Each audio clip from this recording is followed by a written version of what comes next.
Hallo und herzlich willkommen zurück bei 777. Mein Name ist René, bei mir ist Domi. Hallo. Und wir machen weiter mit einem tollen Format, was Marcel eingeführt hat, 777 Talks. Und wir schauen uns die Night City Wire Episode 2 an. Und ich habe schon die Vermutung aufgestellt, dass wir das Spiel weiter verschieben. Ja, wenn es wirklich so ist, dann freuen wir uns an dem Zeitpunkt einfach nur noch. Ja.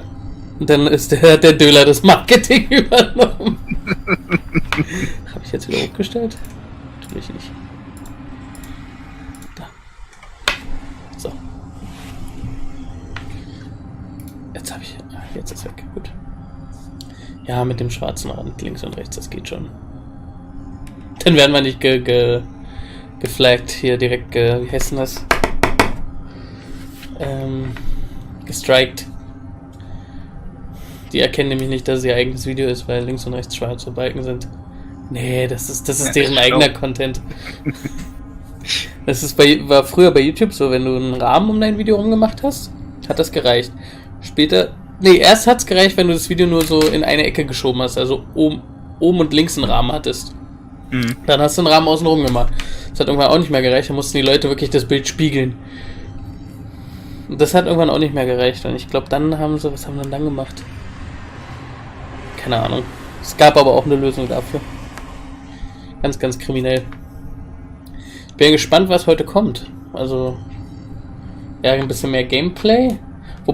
Ich habe noch ein Gameplay-Video, weil ich noch nicht mal geguckt habe, irgendwie mit dem Katana-Kampfsystem. Irgendwie, das fehlt noch.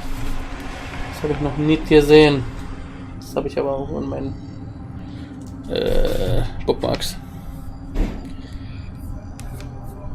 Was gibt's noch Schönes? Ja, was könnten sie zeigen?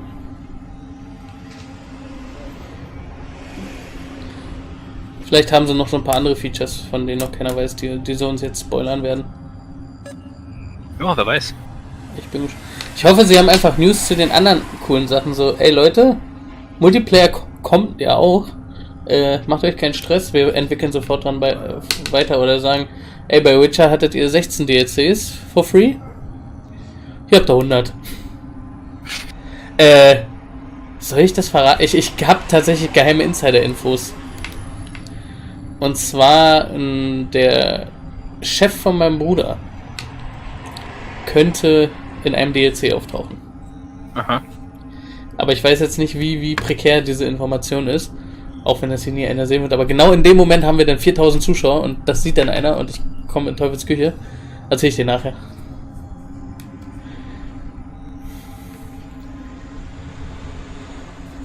Ich wollte auch gerade die eine Kerninfo geben, warum das realistisch ist. Aber ich sag mal so, es ist eine enge Kontaktperson zum Döler. Und diese Person besitzt auch allerlei CD Projekt Red Merch. Und hat dann es ist ein relativ korpulenter Typ. Und der passt halt in nichts rein, wo ich auch gesagt habe, ich passe auch nicht rein, aber ich passe eher rein. Also, wenn er irgendwas hat, was er kriegt und bevor er es wegschmeißt oder anderen gibt, soll er es mir geben. Hat mein Bruder gesagt. Der hat halt die Samurai-Jacke, also die irgendwie, was weiß ich, 400 € kostet oder so. Halt die Jungs im Spiel halt auch anhaben. Ja, da muss ich mich beliebt machen. Ich brauche mal irgendwas. Ach, ich habe da hier ein Skalpell. Frag mich, warum ich ein Skalpell habe. Warum hast du ein Skalpell? Domi, ist gut, dass du fragst. 3D-Drucker. Die Antwort war jetzt nicht so erstaunlich, wie du gedacht hast, ne? Nee, nicht wirklich. Du musst ja, wenn du was druckst du ja quasi so Stützkonstruktionen mit. Und die musst du hinterher wegmachen. Da bietet sich ein Skalpell an. Ich habe jetzt hier gerade eine Fliegenklatsche in der Hand. Die irgendwie verklebt ist. Und ich hoffe, das ist nicht totes Insekt, sondern einfach nur da, wo vorher der Sticker für das Preisschild dran war. Das ist schon so steinhart. Es riecht auch ein bisschen unangenehm. Ich habe irgendwie doch das Gefühl, dass das totes Insekt ist.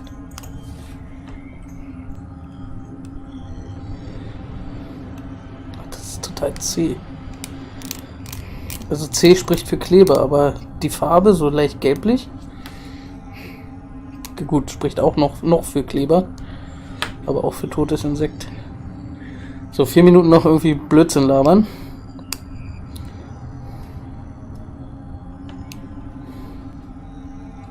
Was erwartest du denn vom heutigen Stream, Domi? Weiß ich ehrlich gesagt gar nicht, was ich erwarte. Gibt es irgendwas, was dich enttäuschen würde, also außer eine Verschiebung? Nö, ich glaube nicht.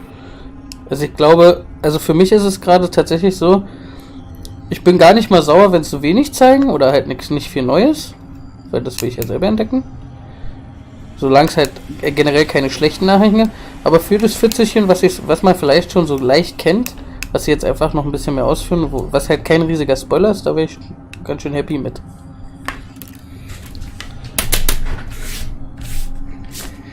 Ist das eine Sauerei? Viel besser sieht es jetzt auch nicht aus. Die. Guck mal den Stream.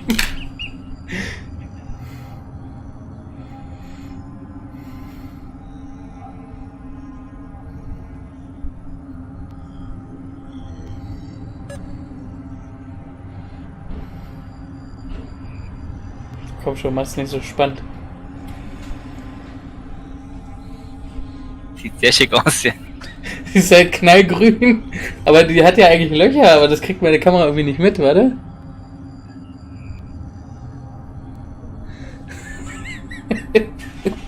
Ja, gibt Männern einen Greenscreen und sie haben Spaß.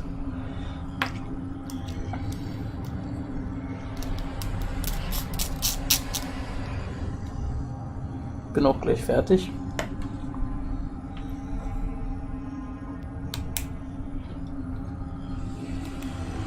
Greenscreen ist aber auch ein tolles Spielzeug.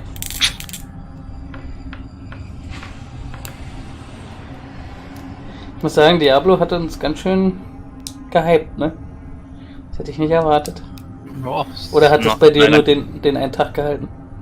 Nö. Ich habe da gestern auch noch mal ein bisschen gemacht. Du bist ganz schön der Suchdiener. Ach, dauert ja auch nur so lange, wie das wieder nachlassen langweilig wird und dann wird es ein paar Jahre wieder nicht angefasst. Aber sorg nicht dafür, dass du noch während der Streams keinen Bock mehr drauf hast. Nee. Du spielst also ich spiele jetzt alleine auch einen anderen Charakter.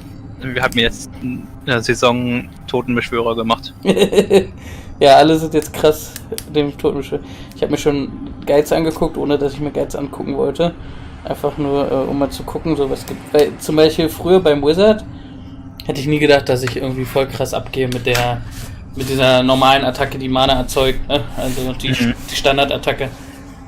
Und das war ja am Ende diese Kugel, die halt durch die Gegner durchwabert und die im besten Fall halt mehr als 2, 3, 4, 5 Mal trifft, ne? Also einfach endloses Value hat. Und das wollte ich einfach nur rausfinden. Ja, ich habe die Meta eigentlich fast schon so für mich entdeckt. Also die Armee der Toten wird gar nicht gespielt. Das ist so eigentlich jetzt nur im Low-Level-Bereich, weil es so fucking overpowered ist. Aber später ist dann alles mit dieser wie hieß die? Kadaverlanze.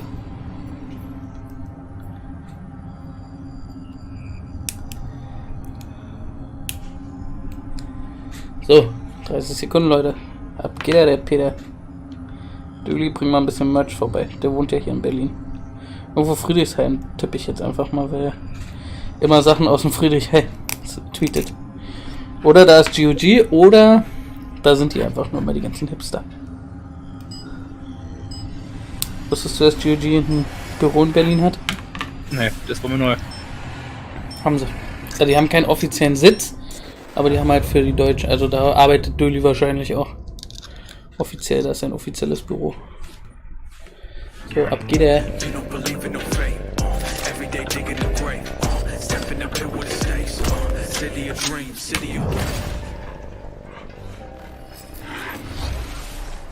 Hello and welcome to episode 2 of Night City Wire.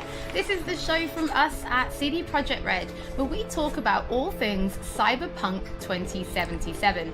In today's episode, we're zum Glück den riesigen Pickel losgeworden. Oh, Life Path, okay, ich bin dabei. As well as having a chat to Philip from our quest team. Then we're going behind the scenes and taking a look at how Refused are bringing the band Samurai to life. And then we're showing you another new gameplay video and having a chat to Pavel, our senior gameplay designer, about just some of the tools of destruction that'll be at your disposal in Night City. Fuck. So let's get started. Okay. Street Kid, Nomad, or Corpo? Which will you pick first? Tatsache den Picker im Dekolleté. Charmant wie immer. Okay, Life Path ist ja wirklich die schlimmste Entscheidung für mich. Eigentlich muss ich keinen Namen finden. Das haben sie aber damit ersetzt. Well, who do we have here? Grew up in Haywood. The whole street was my family.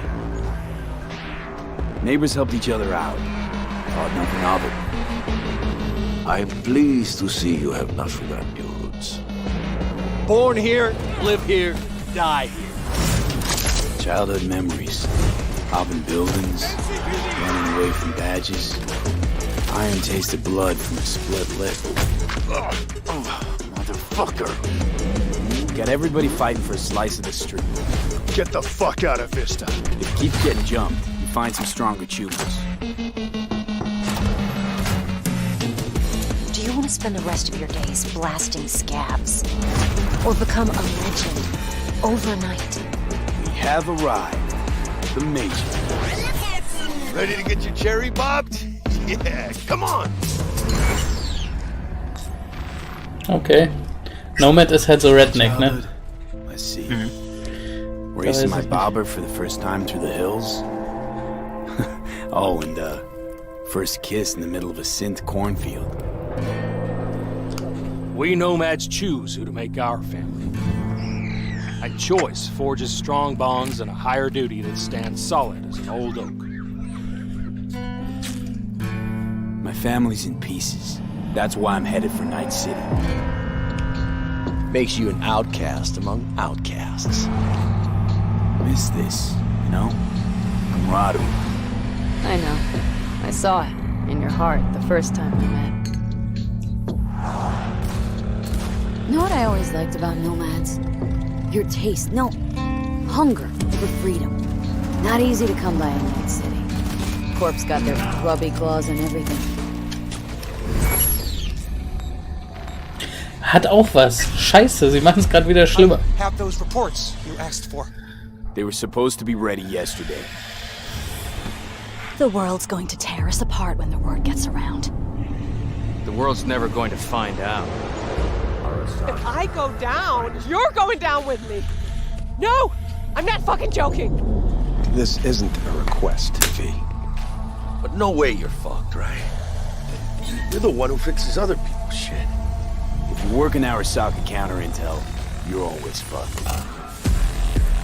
Today, they got you to zero somebody.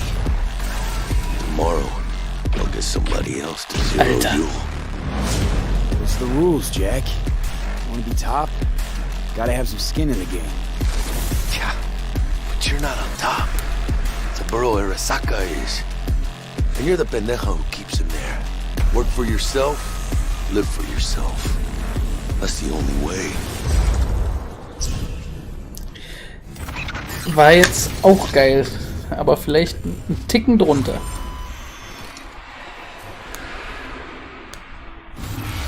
Philip, it is so good to see you again. It's actually been a while since I've had a chance to interview you about Cyberpunk. So I think for today, we'll start with a question that everybody wants to know. How does the path you pick affect your time in Night City? It actually affects your time quite a lot throughout the whole game, but let's start at the beginning, because basically our game has 3 different starts depending on your life path. As an example, if you choose the Street Kid life path, you have lived most of your time in Night City. You know the streets, you know the gangs, you know the slang, you kind of know what's going on in the, let's say, lower life aspects of the city, which can of course give you lots of good opportunities also later on in the game. But if you start as a nomad, you actually used to be part of a nomad clan and a nomad family. There's nomads that roam the deserts around Night City that we call the Badlands, actually value their family above anything. But for one reason or another, you actually left that family behind. And now the beginning of the game for you will actually be how to get into Night City and how to make a new life there. Then you can also choose to actually be a corporal or choose the corporate life path. And that basically means that you're not at home in the streets of Night City or in the deserts of the Badlands, but actually inside the boardroom, because you rose the corporate ladder of the Arasaka Corporation, which basically gives you the ability to sometimes, read between the lines, read people when they're trying to do business, which of course can give you many nice opportunities later on. So this isn't just about the start of the game. Can you maybe help people understand how this translates into the gameplay? Yeah, so the thing is, we make Cyberpunk a real RPG, and part of that is that you can play your character from the start to the end. And of course, we have these life paths affecting the beginning of the game, but we wanted to make it so you have your life path opportunities throughout the whole game until the game is over. And as an example, we do that by giving you additional options in dialogues. So I can give you one specific example. And this is a mission where you have to steal a flathead robot from the Maelstrom gang. Basically, those Maelstromers stole that flathead before from a corporate transport. And the owner of that corporate transport, Meredith Stout, wants you to do something else. And this is an optional objective. And even within that objective, we want to give you some options. So as an example, if you have a corporate life path, you basically know what Meredith Stout is really about. You can read between the lines and you can get some additional options that maybe actually later enable you to do a completely different thing with the Maelstrom gang.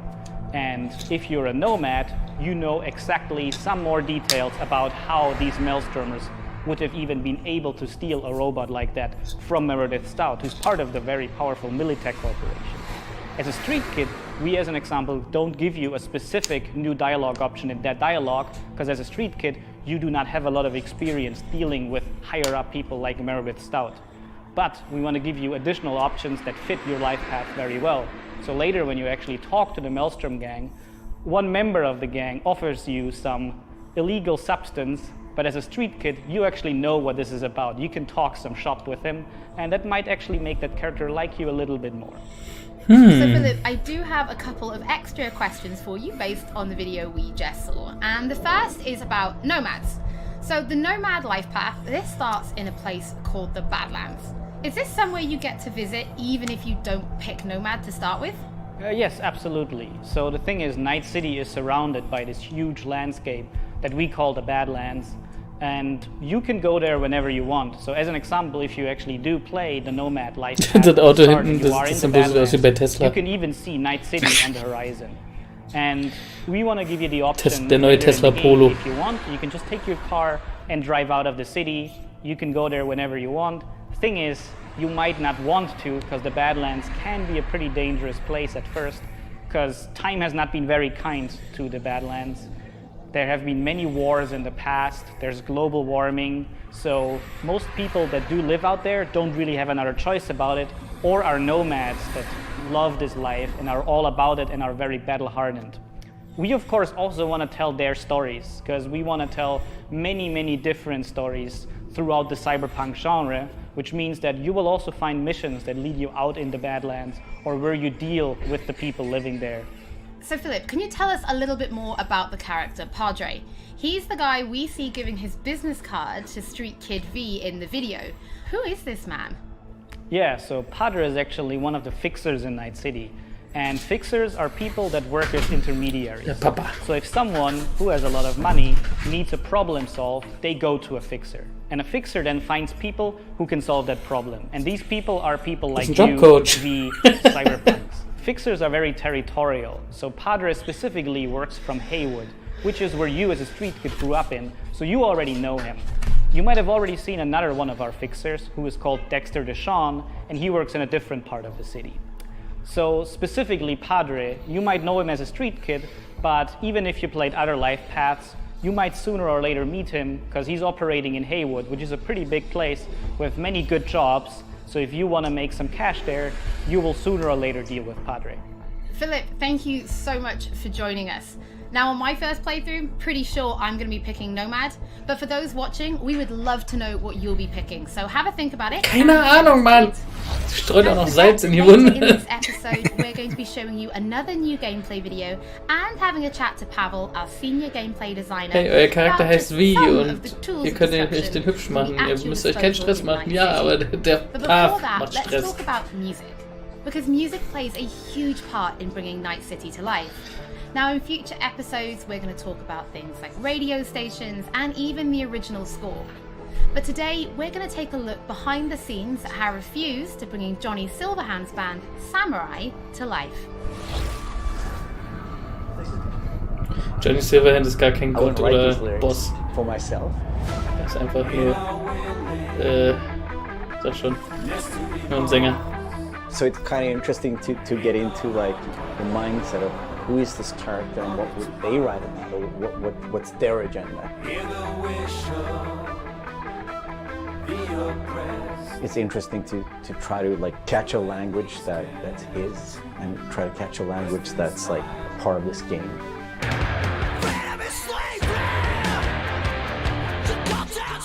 Wenn die keinen Song namens Breathtaking haben, bin ich enttäuscht.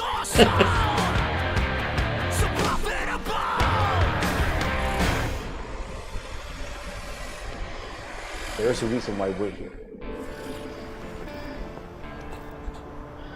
Schweden Indie Punk. It was Piotr maybe who was a fan of the band. He knew Refused and he knew my voice and he said, oh, that's a perfect voice for Johnny.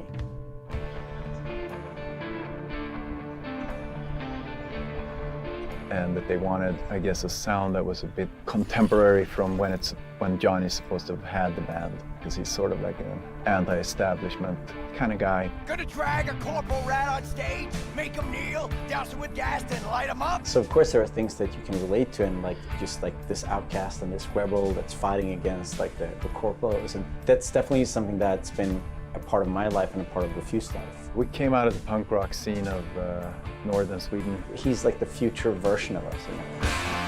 Also entweder spielt man Johnny Silverhand in einigen Sequenzen oder es war eine Zwischensequenz. To be here making these songs about him or for him, you know? So it's pretty cool.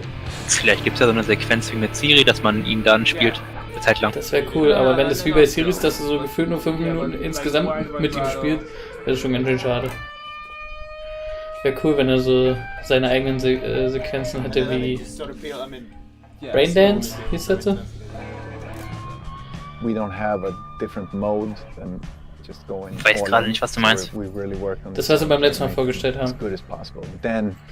Dass du quasi Johnny Silverhands Leben nachspielst als er. Dass es ein bisschen öfter vorkommt. Play another musician, because that's essentially what we're doing. I mean, we're not here as Refused, we're here as Samurai. And I'm here as Johnny Silverhand, you know, so it's like the voice we're representing here is someone else. We'll never fade away! It's been a mind fuck. Oh, meh.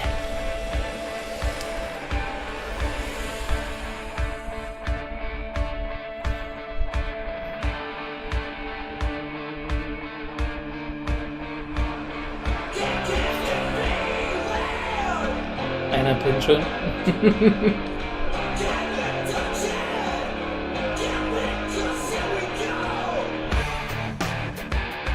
I mean, the shouting in itself is just like second nature to me because I've been doing this for a very long time.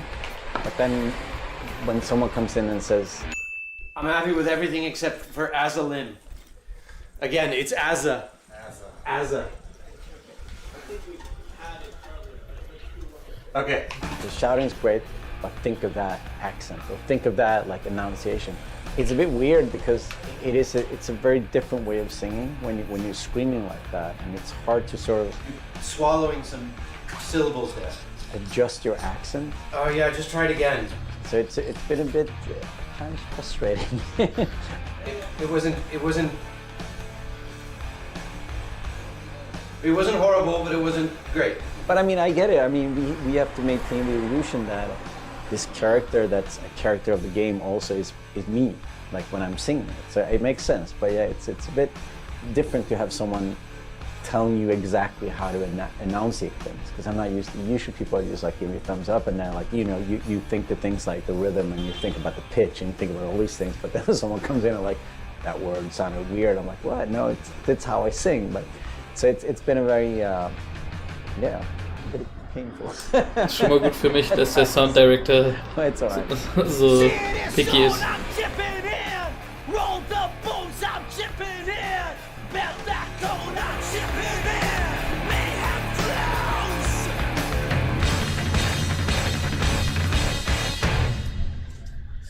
it's a very interesting thing to be part of. As a person that's not a gamer, I don't think I fully understand the impact that this might have. If people like these songs and if people are excited, then that's going to be great. I mean, we are spending a lot of times trying to get this right, trying to get it to sound like, you know, like Samurai would sound, you know. So it's quite interesting. It's a very different way of making music, actually.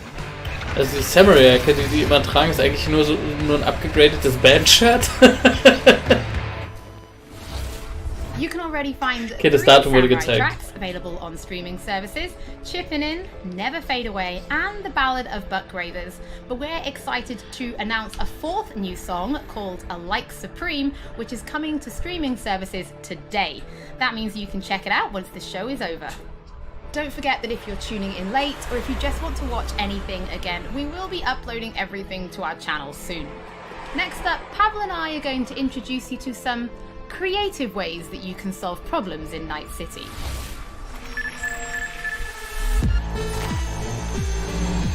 Steht im Lebenslauf, bin problemlösungsorientiert. Hab mir mit einer Bazooka ins Gesicht geschossen.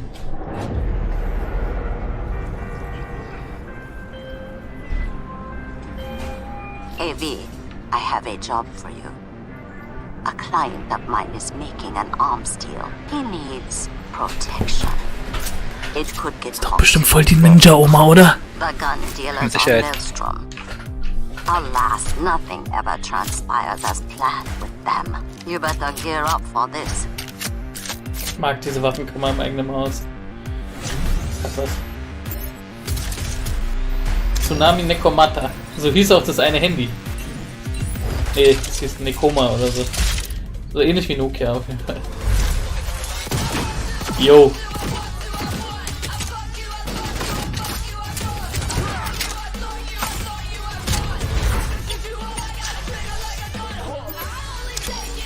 Carnage.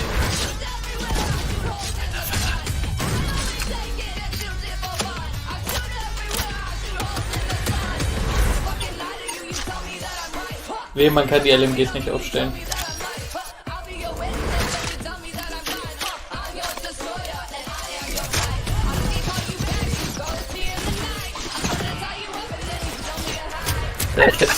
Das um die Ecke schießen ist so geil. Der Erfinder von Cyberpunk ist auch ein riesen Weeb, oder? Alles so halb Japaner-Style. Ja, ist ja eigentlich immer so für die Cyberpunk-Dinger. Wenn du Blade Runner anziehst, da ist auch alles mit japanischen Schriftzeichen voll. Die haben die Technik. Genau. Mantis Blade, ja. Wenn das die Mantis Blade Assassine sind, dann bin ich Mr. Mantis Blade. Die Gorilla, aber kein Mensch. Wobei die Granatwerfer am Arm. So V, are you willing? Yeah, I'm in. Aber ich mag die Stimme von V. Im Englischen und im Deutschen Mann oder Frau, scheißegal. Pavel, thank you so much for joining me. Now, there was an awful lot in that video, right? Because it's more than just guns. Absolutely. We have melee weapons, we have ranged weapons, we have cyberware, we have offensive cyberware, defensive cyberware, armor. We could talk for hours and hours about this stuff. I think just for today's episode, we should keep it simple and let's just talk about guns. Can you tell us the different types of guns that will be in the game? So we have 3 distinct types of guns in our game. We have power weapons, we have tech weapons, and we have smart weapons. Now, power weapons are the most similar to contemporary weapons. One thing they can do, which Smart weapons, cannot, Alexa, is bring die ricochet Sau um. bullets off of surfaces. So you can hit somebody hiding behind cover or hiding behind a wall.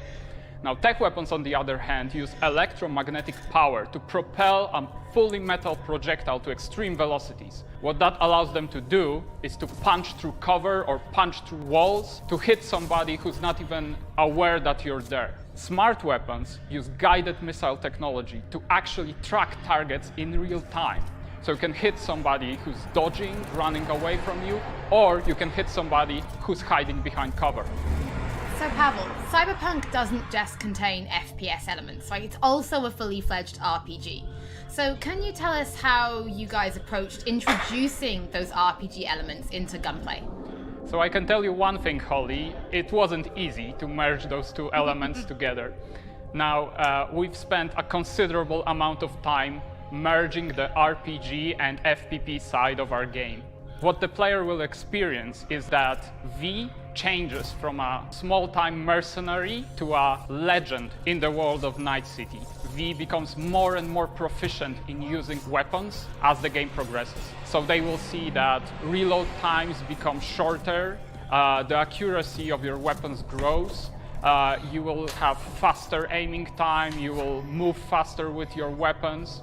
Everything becomes more in your control, and that gives you more opportunities to defeat the biggest encounters that we've designed for you. So I have prepared a few extra questions for you, Pavel, if you're feeling up to it. Of course. Okay, well the first is going to be, how do you find more weapons in Night City? Like, where will players be looking for them? So I expect the players to look everywhere for new and exciting weapons. You can of course buy weapons at vendor shops, and they will house an entire catalog of weaponry that you can get. However, the best weapons that you can find will be taken from enemies or loot caches that we have everywhere in Night City. The weapons rarities range from common through uncommon up to rare and then legendary.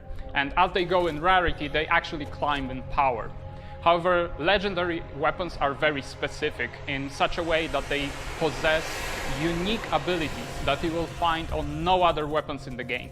The players will actually need to make some tough choices to find some legendary weapons, because maybe they need to choose whether to kill a person who holds the legendary weapons that they want, or to spare them because they like them as a character.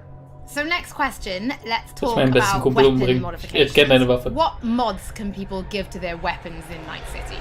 So we have two types of modifications in the game. One of them would be modifications that we call attachments.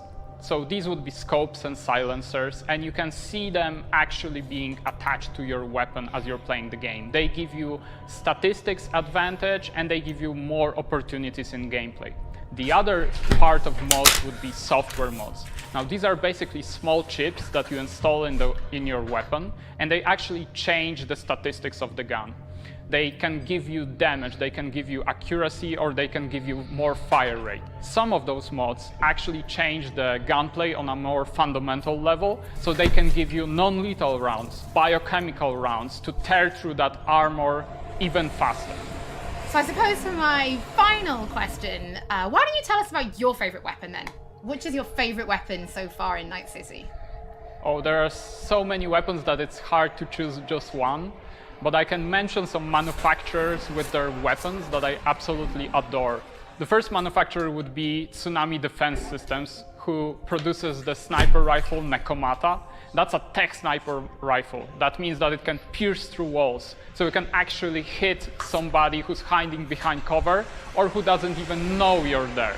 Of course, I also like a close quarters approach, and what that needs is a shotgun. One of the shotguns that we have in the game is Budget Arms Carnage. Now that thing is cast from pure steel and it weighs a ton. However, you can cut a person clean in half with it. Another shotgun that I absolutely love, it's for a more refined approach, I would say, is a smart shotgun, Kangtao Zhuo. That thing has 8 barrels, and that means it can track 8 targets independently. Now, killing an entire room was never simpler. Pavel, thank you so much for joining me. Thank you for having me. I'm actually pretty interested to see what kind of weapons people discover when they play Cyberpunk for themselves. Before we end episode 2, this is a reminder that those who wish to dive deeper into the lore can now pick up The World of Cyberpunk 2077. This is a brand new book created in collaboration with Dark Horse Books that will give you an extensive look at what makes Night City tick before jumping into the game this November. That is it for today's episode. Thank you so much for joining us. Don't forget that if you've missed anything or if you just want to watch again, we will be uploading everything to our channels shortly. Thank you so much for tuning in, and we'll be back with Night City Wire Episode 3 soon. Sie hat soon gesagt, also kommt wahrscheinlich jetzt jede Woche ein. Die war irgendwie, war die kürzer als die letzte Episode? Ja, kommt mir vor. Ich glaube, die letzte war eine Stunde, ne? Und die fanden wir da schon kurz. Ja, wie wird besser im Gunplay, je mehr man halt ballert. Das heißt, so nach einer Vierteldauer des Spiels hört wie dann auch auf, die Waffe quer zu halten. Hast du mich beleidigt? Oder was?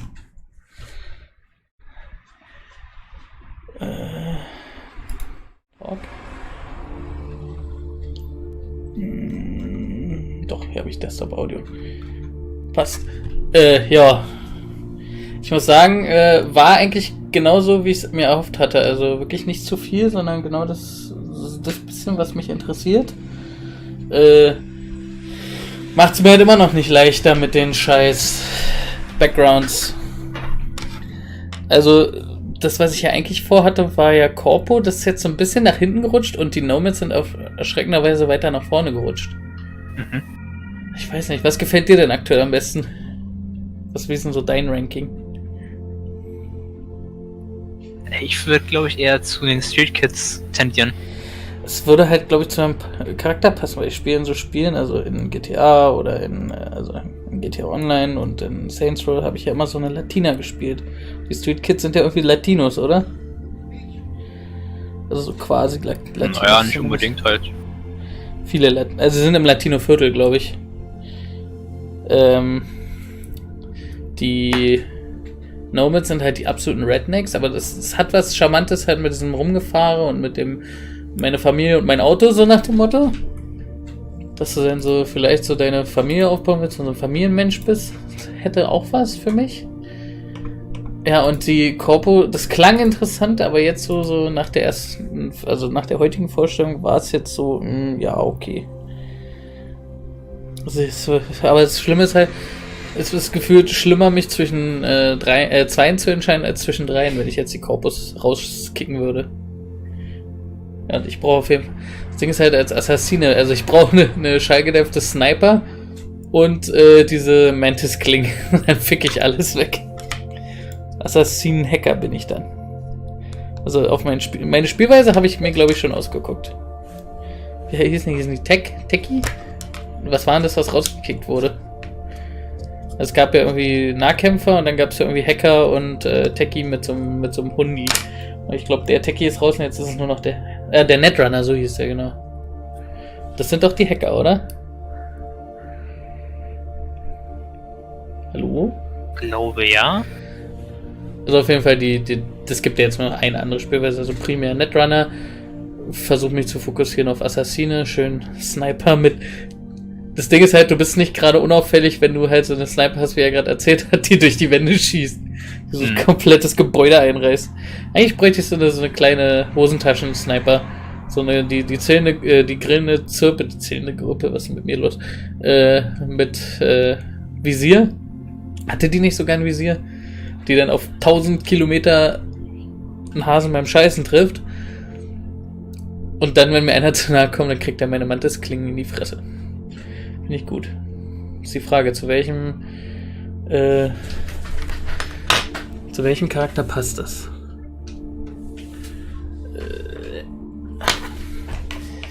Passt das eher zum Street Kid oder eher zu einer... Nomad ist ja eigentlich so der Brute, oder?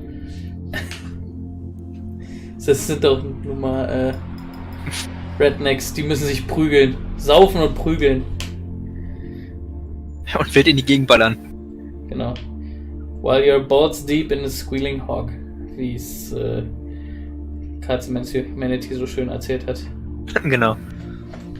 Ich glaube, ne, also aktuelle Gemütslage ist Latina wie Street Kid, Netrunner, Assassine. Und Intelligenz so niedrig wie es nur geht, damit ich richtig schön dumm bin und nur noch mit antworten kann. Nimmst du diesen Auftrag an? Kannst du auch was anderes sagen außer nö. Ja, nee, hab ich Bock drauf. Bei dir sich schon irgendwas gefesselt. Ja, du wolltest ja den Nahkämpfer, ne? Genau. Und, das hatte ich gerade schon mal gemacht. Street Kid, ne? Ja. Jo. Zum Nahkämpfer noch irgendwas dazu, dass du voll der Charming Boy bist oder so? Nö, da hab ich noch keine Pläne jetzt erstmal. Nur die dicken Affenarme und eine Bazooka. Mehr brauchst du nicht. Ja, ich brauch's. Ich muss es langsam haben. In einem Monat kaufe ich mir meine Grafikkarte. Oh, jetzt ist der Background. Ach, der fängt mal wieder an. Und dann bin ich bereit. Muss ich nur auf Release warten.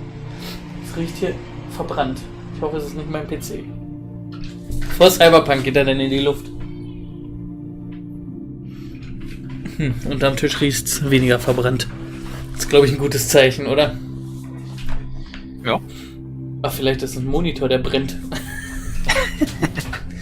Der ist ja natürlich über dem Tisch. Ja, in diesem Sinne, wir wollen es nicht unnötig strecken, war jetzt knapp eine Dreiviertelstunde, reicht ja auch. Wir sehen uns dann wieder bei der nächsten Night City Wire oder bei Diablo wahrscheinlich, wa? Jo. Dann danke fürs Reinschauen. Wir hören uns beim nächsten Mal. Haut rein. Tschö, tschö. Tschö.